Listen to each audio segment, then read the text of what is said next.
आसपास से भी कोई नहीं गुजरता था, क्योंकि उस बंगले में चुड़ैलों का साया था। हर अमावस की काली रात को उस भूतिया बंगले से चुड़ैलों की बारात निकलती और गांव के किसी न किसी मर्द को उठाकर ले जाती। उस रात फिर से वही अमावस की मनहूस काली रात थी। रामू अपने कमरे में अपनी पत्नी और परिवार के साथ डरा हुआ बैठा था। सीमा, सीमा, आज वही अमावस की मनहूस रात है। आज फिर चुड़ैलों की बारात निकलेगी। मुझे तो बहुत ही डर लग रहा है। रामू की बात सुनकर सीमा भी डरने लगती है और बोलती है, सही कह रहे हो पतिदेव, लेकिन हम कर क्या सकते हैं? अरे वो तो चुड़ैले हैं और हम इंसान, हमारा भला उनसे क्या मुकाबला। तभी वहां जोर जोर से बैंड बाजे की आवाज आने लगी और चुड़ैल भी अपने बारातियों के साथ एक डोली में गांव भर में घूमने लगी। ये सुनकर रामू रोने लगता है। इससे पहले सीमा कुछ बोलती, उसके दरवाजे पर जोर से दस्तक होती है और अगले ही पल दरवाजा तोड़कर एक चुड़ैल अंदर आ जाती है और हंसते हुए बोलती है, तू बहुत ही भाग्यशाली है आदमी, हमारी चुड़ैल बेटी को तू पसंद आ गया है। चल हमारे साथ और हमारी दुनिया के मजे ले। चुड़ैल की बात सुनकर रामू के पिता शामू बोलते हैं, चुड़ैल बेटी, चुड़ैल बेटी, मेरे बेटे को छोड़ दो। मैं तुम्हारे साथ चलता हूँ। तुम लोग जो भी बोलोगे वो मैं करूँगा, लेकिन मेरे बेटे को उसके परिवार से अलग मत करो। शामू की बात सुनकर चुड़ैल हंसने लगती है और बोलती है, शामू, तू एक पुराना नोट बन गया है, तू कहीं नहीं चल सकता। हमारी रानी को तो हर अमावस पर एक नया और जवान शिकार चाहिए होता है। तू सट बुढ़े, तू इस घर के ही काबिल है। चल हट मेरे सामने, नहीं तो बेमतलब ही मारा जाएगा। ऐसा कहकर चुड़ैल रामू को उठा लेती है और वहां से चली जाती है। रामू जोर जोर से चिल्लाते रहता है, लेकिन कोई भी उसकी बात नहीं सुनता। रामू की चीख सुनकर डोली के अंदर बैठी चुड़ैल बोलती है, चुप कर जा मनहूस, सामर्थ है तू, फिजूल में चिल्लाए चला जा रहा है। तू कुछ नहीं कर सकता, कोई भी तुझे बचाने नहीं आएगा। बाकी गांव वालों को भी अपनी जान प्यारी है। हाँ, आज बेचारा रामू तो गया काम से। तुम्हें बहुत तरस आ रहा है, चलो खिड़की बंद कर लो, वरना कहीं तुम्हारा ही ना नंबर लग जाए रामू के साथ साथ। इस तरह चुड़ैलों की बारात रामू को लेकर वहां से चली जाती है। दूसरी तरफ रामू के जाने के गम में उसके पिता शामू को दिल का दौरा पड़ जाता है और वो मर जाते हैं। अगली सुबह गांव वाले रामू के घर पर जाते हैं और सरपंच को बोलते हैं, सीमा बेटा, तुम हौसला रखो, पूरा गांव तुम्हारे साथ है। रामू और शामू के जाने के बाद पूरा गांव तुम्हारी मदद करेगा। तुम किसी भी बात की चिंता मत करना। लेकिन सरपंच जी, हम गांव वालों को कुछ तो करना ही होगा। हर अमावस को वो चुड़ैलें बारात लेकर आती हैं और हम लोगों में से किसी एक को उठाकर ले जाती हैं। महेश बेटा, मैं तुम्हारे गुस्से को समझता हूँ, लेकिन हम कर भी क्या सकते हैं?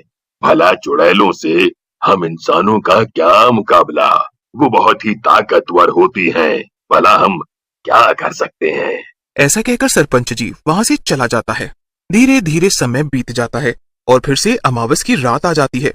महेश गुस्से में भरा बैठा होता है।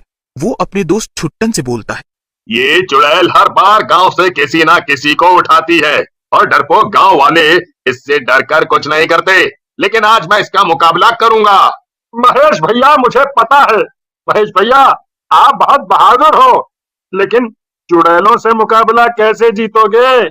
ऐसा कहकर छुट्टन महेश को समझाने की कोशिश करता है, लेकिन महेश उसकी एक नहीं मानता और खुद भी घर से बाहर निकलकर चुड़ैलों की बारात के सामने आ जाता है।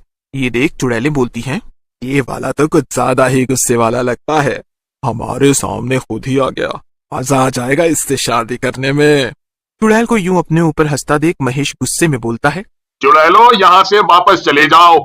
हम गांव वाले अब तुमसे डरने वाले नहीं हैं। तुम लोगों ने बहुत मनमानी।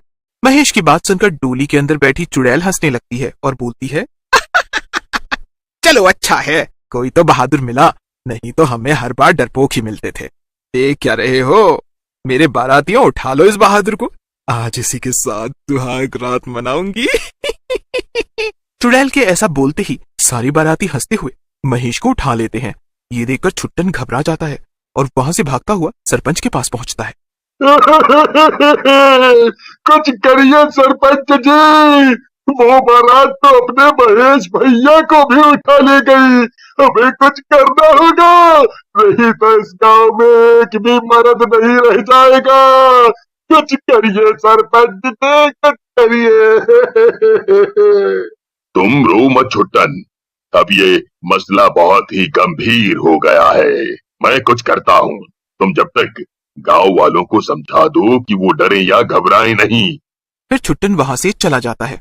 छुट्टन के जाने के बाद सरपंच की बेटी पूर्वा वहां आती है। पूर्वा शहर में ही रहती थी और एक नए जमाने की लड़की थी। अपने पिता को परेशान देखकर वो बोलती है, क्या हुआ पिताजी, आप इतने परेशान क्यों हैं और गांव में ये क्या हो रहा है? पूर्वा की बात सुनकर सरपंच बोलता है, मैं क्या बताऊं बेटी, पिछले कुछ दिनों से चुड़ैलों की बारात इस गांव में आती है और एक मर्द को यहाँ से उठा कर ले जाती है। मैं कई दिनों से गांव वालों को टाल रहा था, लेकिन अब गांव वाले नहीं मानेंगे। पिताजी ये तो सचमुच में बहुत ही गंभीर बात है, लेकिन आज के समय में भी ऐसी चीजें होती हैं, यकीन करना थोड़ा मुश्किल है, पर आप बोल रहे हो तो सच ही होगा। मुझे लगता है हमें किसी तांत्रिक या साधु बाबा की मदद लेनी चाहिए। फिर सरपंच एक तांत्रिक के पास जाता है और तांत्रिक को चुड़ैल की बारात के बारे में बताता है।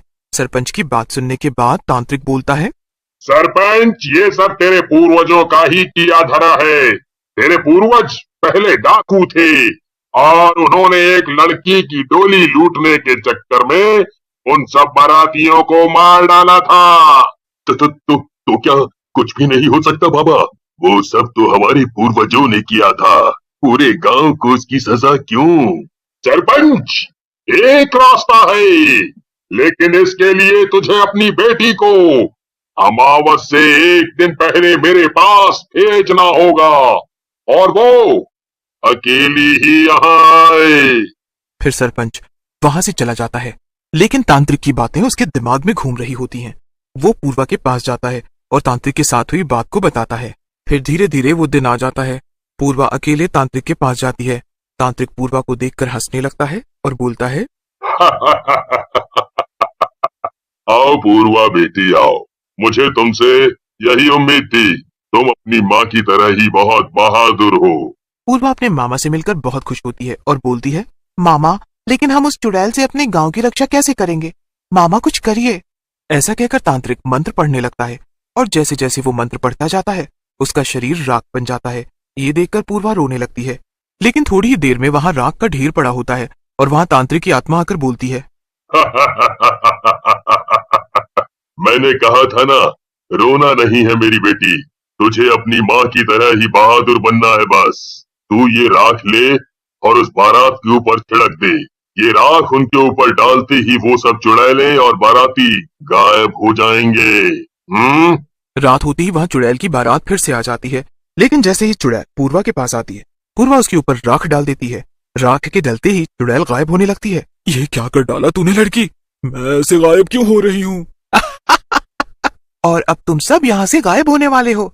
ऐसा कहकर पूर्वा अपने हाथों से राख को हवा में उड़ा देती है। चारों तरफ धुआं ही धुआं हो जाता है और जब धुआं हटता है तब सारी बारात वहां से गायब हो चुकी होती है।